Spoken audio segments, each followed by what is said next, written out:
बिस्मिल्लाहिर्रहमानिर्रहीम।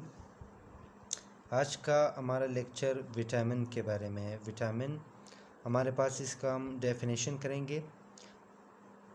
Complex organic compounds. Vitamins हमारे पास पेचीदा यानी इनका केमिकल स्ट्रक्चर पेचीदा होता है, लंबा होता है इनका केमियाई स्ट्रक्चर, और ऑर्गेनिक होते हैं नेचर में।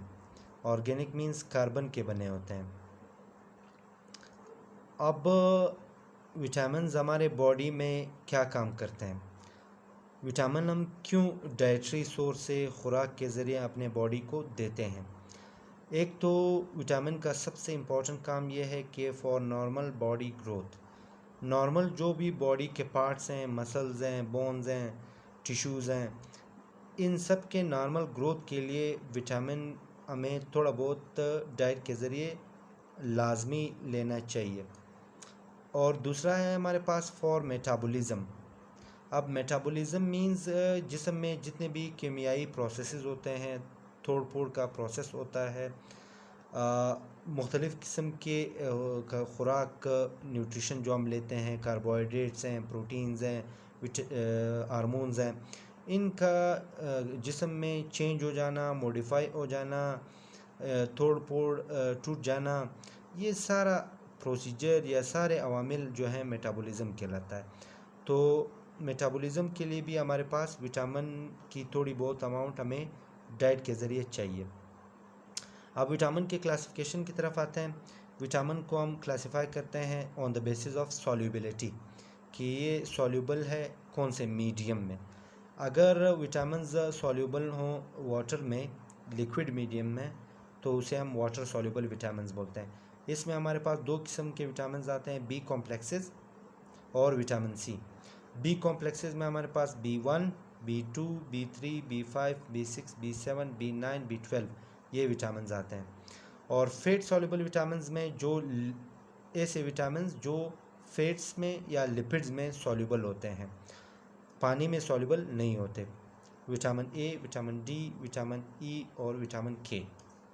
अब हम आज के इस लेक्चर में फेट सॉल्युबल विटामिन्स को हम पढ़ेंगे और आने वाले लेक्चर में हम फिर वाटर सॉल्युबल विटामिन्स पढ़ेंगे।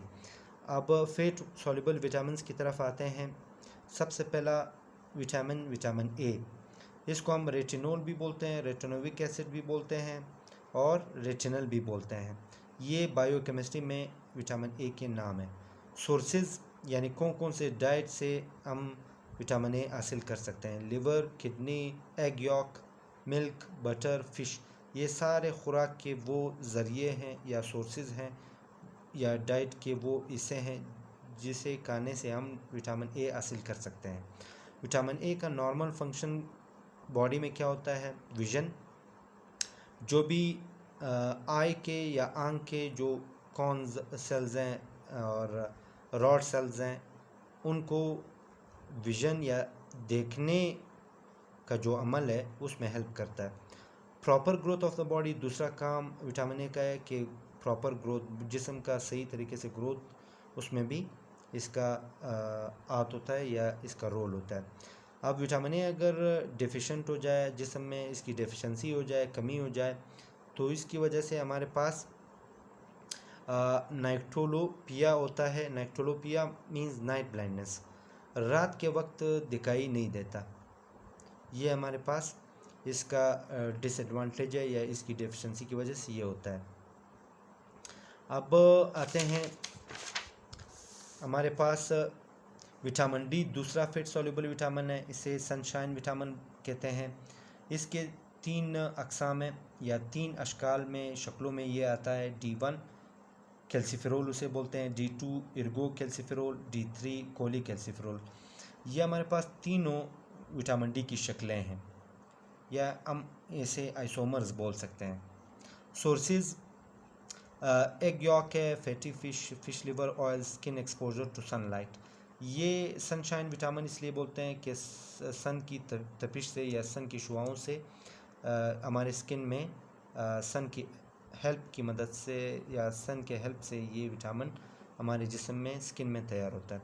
फंक्शंस कैल्शियम और फॉस्फेट लेवल मेंटेनेंस, इसका मेन काम है कैल्शियम और फास्फेट जो कि मेन हमारे बॉडी के इलेक्ट्रोलाइट्स हैं उनके लेवल को मेंटेन रखता है। डेफिशिएंसी, अगर विटामिन डी बॉडी में डिफिशेंट हो जाए तो चिल्ड्रन में, बच्चों में रिकेट्स और ऑस्टियोमलाइशिया अडल्ट्स में, बालिग अफराद में, ये दोनों बीमारियों में हमारे पास बोन्स, बॉडी के ख़ासकर पाँव और हाथों के जो बोन्स, हड्डियाँ हैं, वो कमज़ोर पड़ जाती हैं, टेढ़ी हो जाती हैं।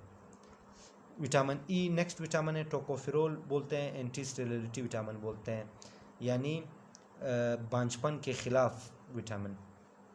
इस विटामिन की अगर कमी हो जाए तो बांझपन, स्टेरिलिटी होती है हमारे पास। सोर्सेज हैं, एग्स हैं, पीनट ऑयल है, मूंगफली का तेल, milk, butter, meat, sunflower oil, ये सारे डाइट के सोर्सेज हैं विटामिन ई के। अब हमारे पास इसके काम है amino acid absorption. Amino acid जो कि प्रोटीन का बिल्डिंग ब्लॉक है, प्रोटीन का यूनिट है, मोनोमरिक यूनिट है, और इसका दूसरा काम अमीनो एसिड के एब्जॉर्प्शन में मदद देता है। अमीनो एसिड बिल्डिंग ब्लॉक है प्रोटीन का। मेम्ब्रेन एंटीऑक्सीडेंट, मेम्ब्रेन जितने भी सेलुलर मेम्ब्रेन्स हैं हमारे जिस्म में, उनको ऑक्सीडाइज होने से, उनकी ऑक्सीडेशन होने से बचाता है। विटामिन ई की कमी अगर डिफिशेंसी बॉडी में हो जाए तो स्टेरिलिटी, बांझपन और मसल वीकनेस होती है। लास्ट विटामिन है हमारे पास विटामिन के, ये भी फैट सॉल्युबल विटामिन है। इसकी भी हमारे पास शक्लें हैं, K1, K2, K3। K1 को हम फाइलोक्विनोन बोलते हैं और K2 को हम मीना क्यूनोन बोलते हैं और K3 को हम मीना डायोन बोलते हैं। ये हमारे पास तीनों इसकी अशकाल हैं या शक्लें हैं। अब उसके बाद हमारे पास है इसका जो डाइटरी सोर्स है, cabbage, tomatoes, meat, egg yolk, spinach, इन तमाम खुराकों से हम विटामिन के हासिल कर सकते हैं। विटामिन के जो है वो ब्लड कोगुलेशन प्रोसेस में, यानी कोगुलेटिंग फैक्टर है, और ये कोगुलेशन में जब भी हमारे बॉडी में खून को मुंजमद करना होता है, कोगुलेशन करनी होती है, तब ये उस प्रोसेस में हमें हेल्प करता है। अगर विटामिन के की डेफिशिएंसी हो जाए तो ब्लड कोगुलेशन टाइम ज़्यादा हो जाता है, यानी खून देर से कोगुलेट होगा या मुंजमद होगा या जमेगा। खून के जमने का जो टाइम है या वक्त है वो ज़्यादा हो जाएगा। तो यहाँ तक हमारे पास फैट सॉल्युबल विटामिन्स इस लेक्चर में हम लोगों ने डिस्कस कर लिए। नेक्स्ट वीडियो में इंशाल्लाह हम लोग पढ़ेंगे वाटर सॉल्युबल विटामिन्स, ये बी कॉम्प्लेक्सेस और विटामिन सी, ये वाटर सॉल्युबल विटामिन्स हम लोग डिस्कस करेंगे। अब जाते हुए ये यूट्यूब चैनल है, ये सब्सक्राइब कीजिएगा इमरान मियाखिल के नाम से। इमरान आई स्मॉल लिखना है, MB स्मॉल, इमरान मियाखिल, ये सब्सक्राइब करें। सब्सक्राइब करने के बाद बेल आइकॉन प्रेस कीजिएगा ताकि notification for more medical videos आपको नोटिफिकेशन मिलता जाए। Thank you very much.